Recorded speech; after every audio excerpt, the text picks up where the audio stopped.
Today we're going to be talking about bugs. Oh!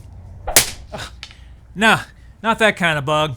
I'm actually talking about this kind of bug right here. You could also call it a split bolt. Why would I need a split bolt? Well, stay tuned and find out. Okay, so for whatever reason you might need to tap into some heavy-duty wires in a junction box.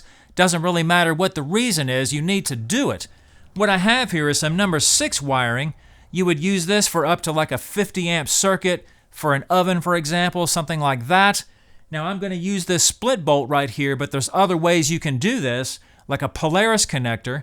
I do recommend getting a genuine Polaris connector. I've seen some knockoffs online that had some pretty questionable reviews, so you might want to look into that. Make sure you get something genuine. You've also got some high compression lugs you can put on here, but right now we're going to be using this.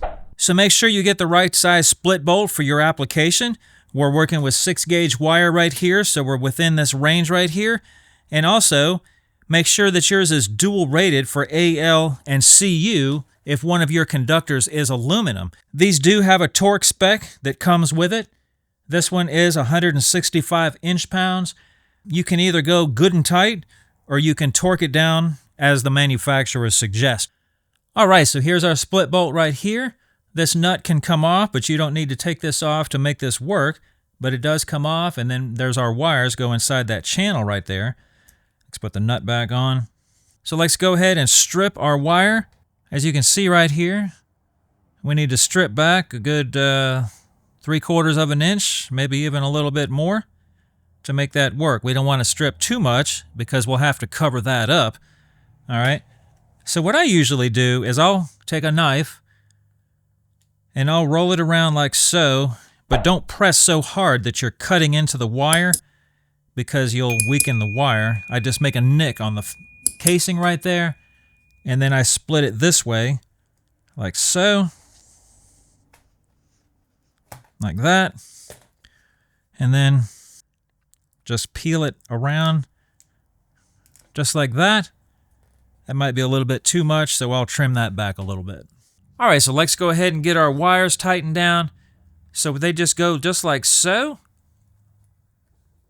And then this little thing right here that kind of floats back and forth goes in between your wires like that. And you'll want to make sure that there's no plastic being compressed anywhere. You want 100% copper. So put it like that so that we have full contact. Now, if one of your conductors is aluminum, it wouldn't hurt to put some of this No-Lox on there as an antioxidant, and that will help any kind of corrosion down the road. So let's just torque this down just a little bit, and then I'm going to switch over to the torque wrench. Okay.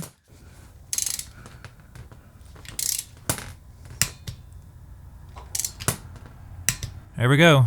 All right, so for this next part, this is the relatively critical step. We don't want any chance that this metal can touch another piece of metal inside your junction box. So what we're going to do is we're going to wrap it with 2 different tapes. I'm going to use a rubber tape. You can get this locally at your local hardware store or anything like it. And then I'm just going to use regular electrical tape on top of that so that this is insulated very well. Now, this is just the way I do this. You might have a different method that you like better. But the tape has a sticky side and a not so sticky side, so obviously the sticky side goes towards your metal. So I will take this and go over the top like so. All right, then I'll take another piece and go the other way. And I'm kind of pulling it and stretching it over top like that. Kind of look for any exposed metal. So we got one right there.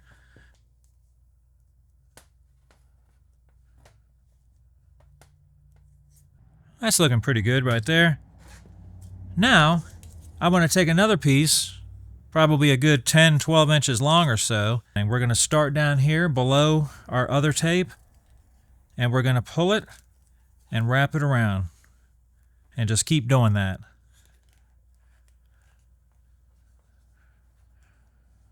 Just keep doing that, keep pulling it.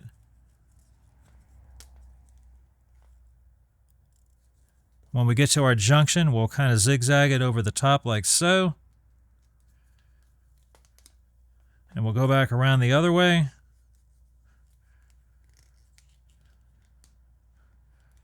Like that.